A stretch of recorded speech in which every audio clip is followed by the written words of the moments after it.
نبی کی بیویاں مومنوں کی. اور یہاں میں ایک جملہ دے کے آگے بڑھ رہا ہوں، توجہ رکھنا ہے. میں ایک جملہ کہہ کے آگے جا رہا ہوں.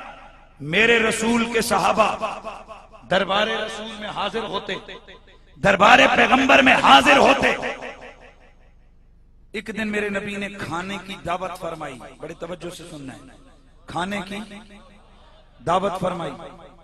کھانے کی دعوت ہوئی. صحابہ وہاں کھانا کھا کے تھوڑی دیر گپ شپ میں بات چیت میں مشغول ہو گئے.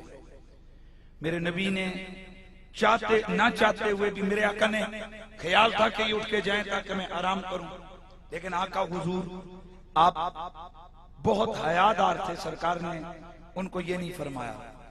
ابھی حضور کے دل میں خیال آیا کہ ان کو اٹھ کے چلے جانا چاہیے، لیکن حضور بولے نہیں. جبریل آ گیا.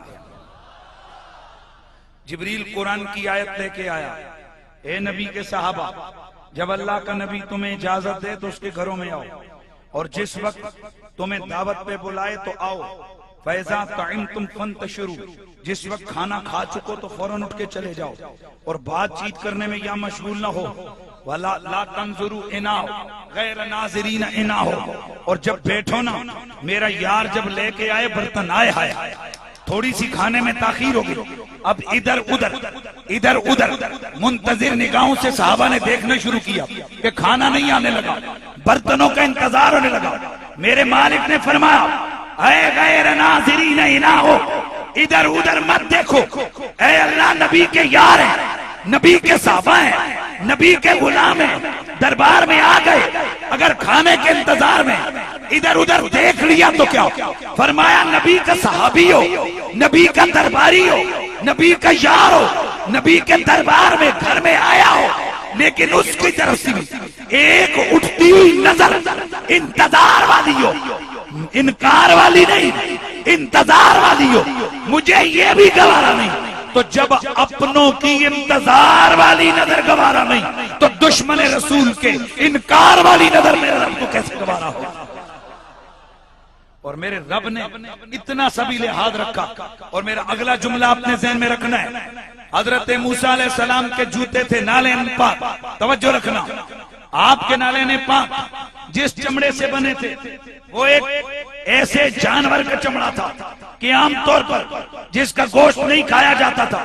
جناب موسیٰ کلیم اللہ اللہ کے دربار میں طور کے اوپر ملاقات کے لیے گئے تو میرے مالک نے فرمایا، فَأَخْلَعْنَا عَلَيْكَ إِنَّكَ بِالْوَادِ الْمُقَدَّسِ طُوًى، اے موسیٰ نالین اتار کیا، جوتے اتار کیا، کیونکہ تو طوا کی پاک وادی کے اندر ہے.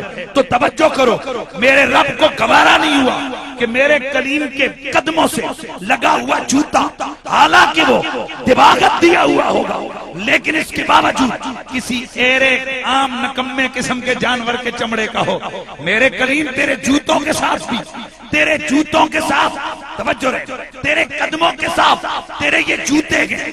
اگر یہ کسی اور جانور کے ہیں، میں نام نہیں لیتا اس جانور کا، اور جانور کے ہیں، میں گوارا نہیں کرتا کہ اس کا چمڑا تیرے قدموں سے لگے. اور جو رب کلیم کے پاؤں میں، کلیم اللہ کے پاؤں میں عام نکما چمڑا اس کے جوتے گوارا نہیں کر سکتا، وہ رب اپنے محبوب نبی کے گھر اور حرم میں کوئی عام عورت کیسے گوارا کر سکتا ہے؟ اس لیے یاد رکھیے، میرے رسول کے صحابہ آئے تو چنے ہوئے آئے، تھکے بھی نہیں بولنا ہے. میرے نبی کے ازواج آئیں تو چنی ہوئی آئیں.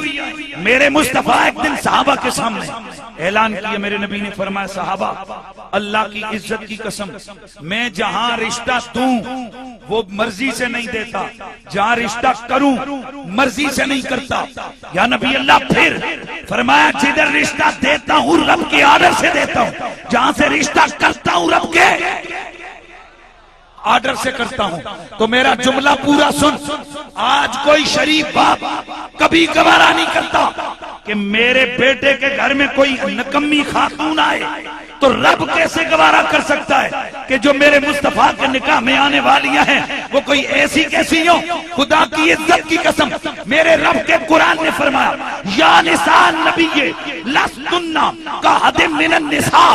نبی کی بیویوں میں رب کہتا ہوں تم اور عورتوں جیسی نہیں ہو.